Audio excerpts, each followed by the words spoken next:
Hey there guys, it's Kaioshin Curt here, helping you to expand and enhance your knowledge of Dragon Ball, and in this video I'm going to be giving you guys my guide to Hell in the Afterlife of Dragon Ball. So firstly guys, if we can hit 50 likes on this video, that would be awesome. And also guys, this is going to be a longer one because there's quite a lot more information in this video, because we actually saw a lot more of Hell in the anime than actually the manga.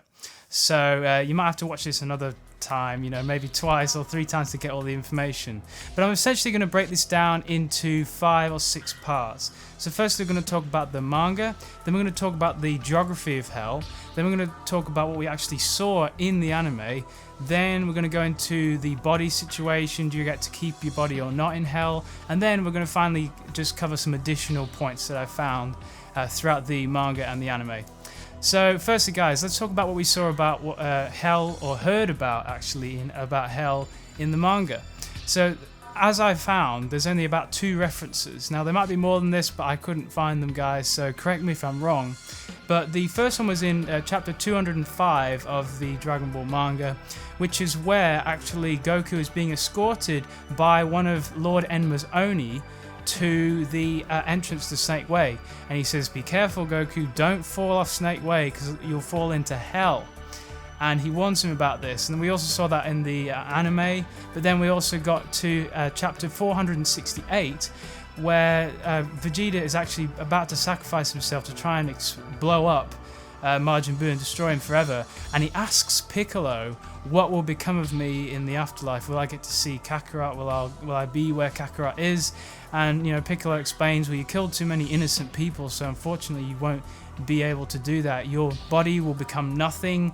Your mind, your spirit will be cleansed and be carried down to Hell, and then you'll be reincarnated into a new being, and you will have lost all your memory." So that was the 2 references I can think of there, guys. But in the anime, these same scenes were also there. But I'll just get into the geography of what we saw of Hell.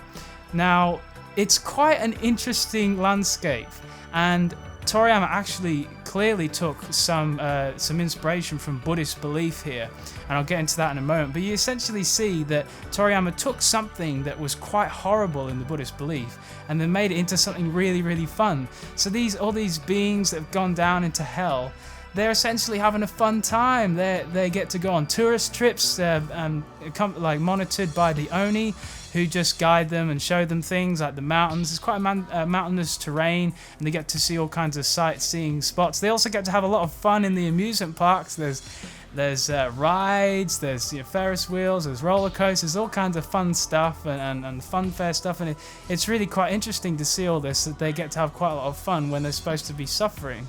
But Toriyama essentially made quite a lot of fun out of this. So as you can see on screen, this is what Hell actually looks like in Dragon Ball Z in the anime, because we didn't actually see any of what Hell looked like in the manga. It was never there. So if you're a pure Dragon Ball fan, you'll say, "Oh well, the anime isn't canon, it wasn't originally in the manga," because let me tell you guys, what was shown in the anime is very, very different from the manga.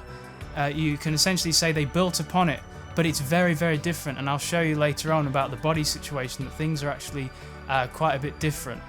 And for the sake of storytelling, they had to do it, but yeah. So if we get into the anime, now we first saw Hell introduced the same way by the Oni telling Goku not to fall off Snake Way, but rather than implying "don't fall off Snake Way," we actually got to see Goku fall off Snake Way into Hell. Now this was in the filler episodes 12 and 13 of Dragon Ball Z, and we saw that Goku falls down there, and he falls and he wakes up, and he goes to take some fruit off this tree called the Tree of Circular Life, which actually has the fruit of the Enseiju on it. Now this fruit is only allowed to be eaten by Lord Enma himself, and Goku goes to get it, but he's instantly knocked down. So he's not allowed to do that, and the Oni, Gozu and Mezu explain that he's not allowed to do that. So that was essentially a comparison to actually a biblical reference there from Genesis chapter 1, where Adam and Eve weren't allowed to eat of the tree of the knowledge of good and evil. So that was quite interesting. We have biblical references and we have Buddhist references, which I'll get to in a moment. Now here's an interesting one for you guys. The Oni, Gozu and Mezu are actually supposed to represent the real, in the Buddhist belief, the real Oni, which actually guard the gate of Hell. Now the term Gozu and Mezu is actually short for Gozu Rosetsu and Mezu Rosetsu. Now these were the two Oni which actually guard the gate of hell, and they torture the living who go through it.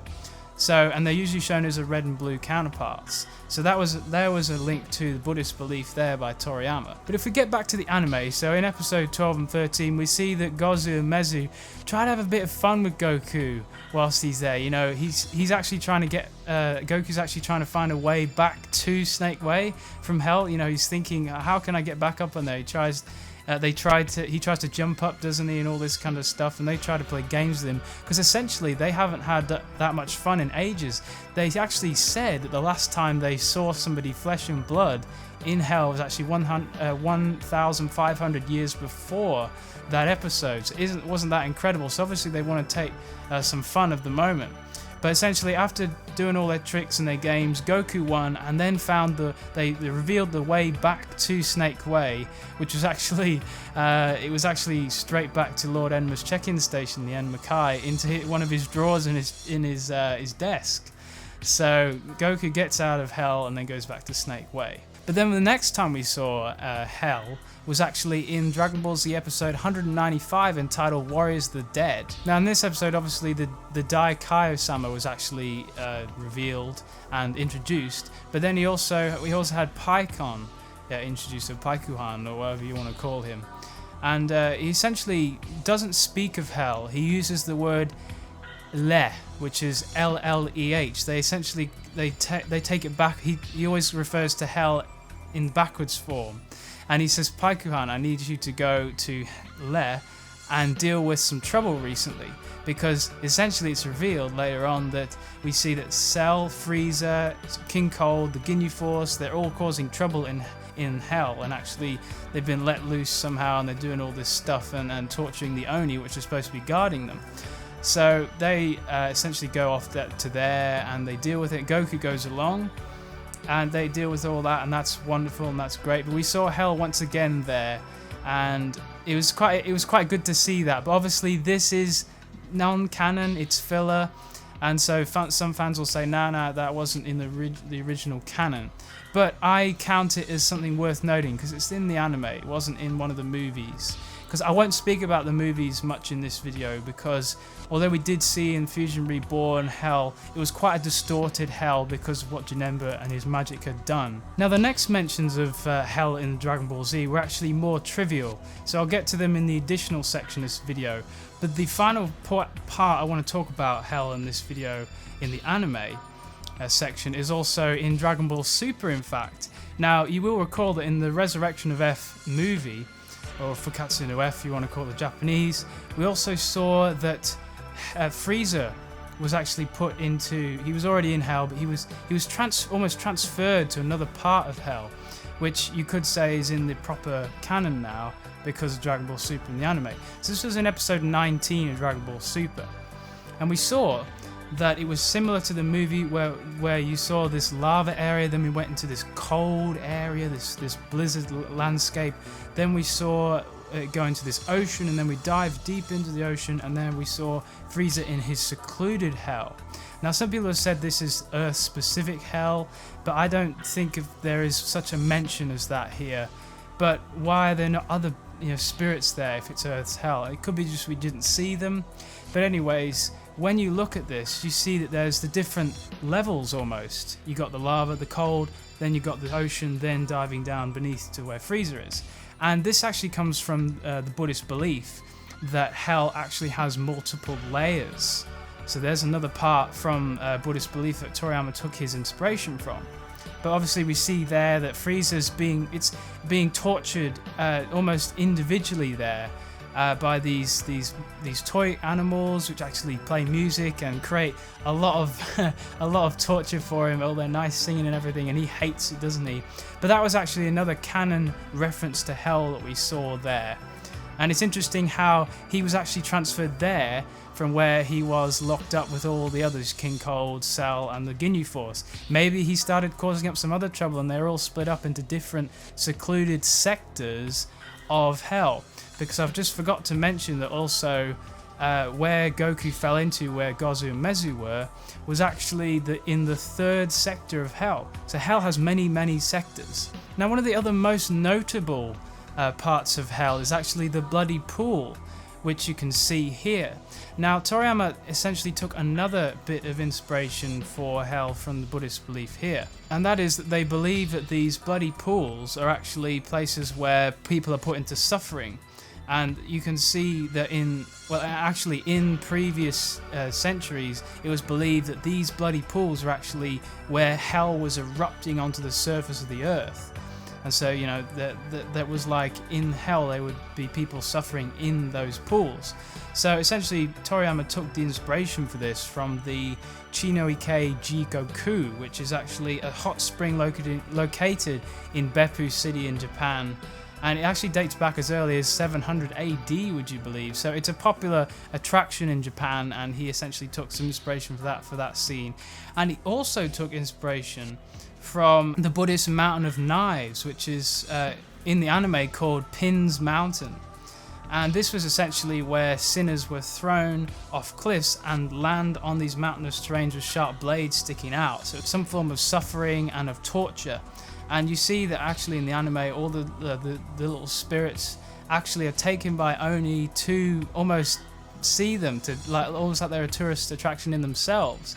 So whether they have their suffering there or not is never shown, but I don't think they are because of how light-hearted Toriyama actually made Hell. But if we actually go on to the next section of this video, we talk about whether you get to keep your body in Hell or not. Now, the actual situation is presented very clearly in the manga and the anime. So in manga chapters 468 and in episode 237 of the anime, we see that Piccolo says, as I've already mentioned, that Vegeta, because he's done evil and he killed all these innocent people and still got evil deeds to his name, because of karma, he will go to Hell and he'll be completely cleansed and then reincarnated into a new being. So we see that actually in the manga that's fairly clear.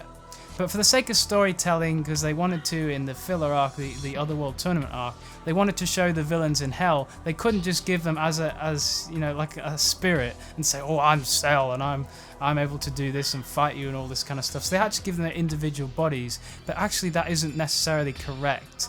And it's also important to add that they were there for so long. We saw that they were still there in Hell and they hadn't been reincarnated. Now, some people have speculated that this is because the more horrible things you've done, the worse you were in your life, the longer you have to spend there in punishment and in torture before you're then reincarnated into a new being, even though you won't have any memory. But of course, in episode 272, Lord Enma revealed that Vegeta was the exception. He didn't get to keep his body, but Lord Enma actually restored his spirit to him so that then he could re-fight Majin Buu. It was all part of the emergency situation. He's forbidden to do it in any other circumstances, but in an emergency situation, Lord Enma is able to intervene and do that.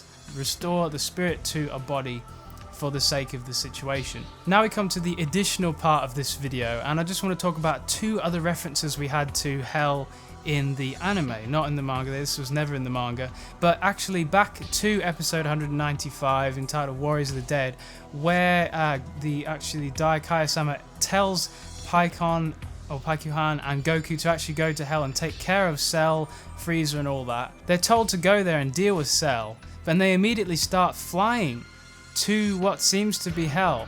Now, I don't know whether we just didn't see something here and they take a plane, or no, not a plane, but they go to Lord Enma's palace and then have to get dropped down through a portal, like Cell was taken down through the portal down to Hell, or they have to go through that entrance that actually Gozu and Mezu introduced to Goku way back in Snake Way, or whether they just fly there somehow. I don't know. It's not clear, but it's one of those minor points, but it's just like, I would have loved to known how you get from Dai Kaiosama's planet to Hell. How do you do it? Now, the very last time we actually got to see Hell in the anime was actually in episode 280, where all the villains, Frieza, Cell, Ginyu Force, Captain Ginyu, and even Babidi are watching Goku in his Super Saiyan 3 form fighting Kid Buu. They're watching through this huge huge magic ball in Hell. It's a different scene of Hell. It's a more mountainous area where it looks more fearsome. But they're all marveling at Goku and Kid Buu fighting there. And it's funny how Babidi's there as well, and he's the one who's like, I created Majin Buu, and he's my servant, naha. And he makes it like, he's you know, rooting for Buu, and then he's like, Goku, I want you to win.